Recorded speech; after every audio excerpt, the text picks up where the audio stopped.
Hello everyone.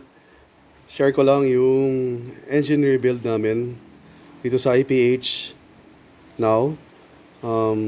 Ito yung engine namin ng Combi. Yung beige namin Combi. Nirebuild namin dahil may ang lakas ng oil leak. Natuklasan namin na yung oil leak dito galing sa crankshaft.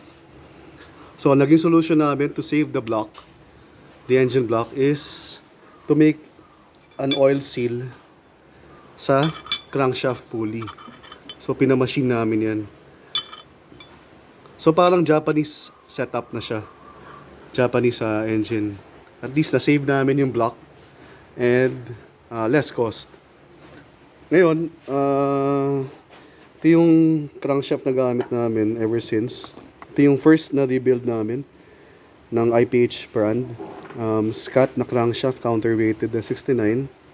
Then running Scott na 5.394 na connecting rods. Ngayon, nandito na rin kami. Ang ginawa namin, nilakyan na rin namin yung displacement itong engine by putting a big liner kit, piston and barrel. This block is an AS41 na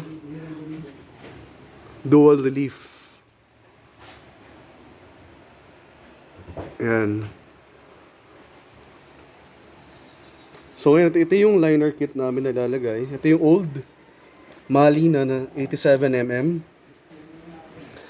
Then this one, new, ito yung NPR na 92mm. Kung mapapansin nyo, mas thick itong 87mm ng a bit. Ngayon, to compensate dun sa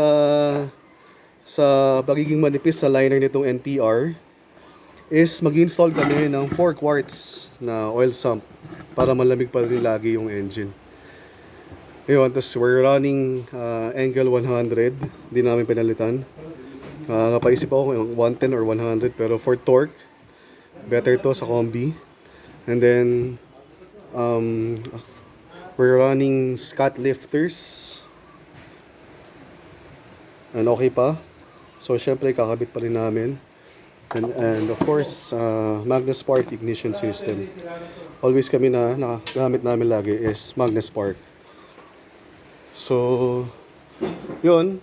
Itong quick update namin sa engine rebuild namin for this time sa IPH. And yun lang. Thank you for watching.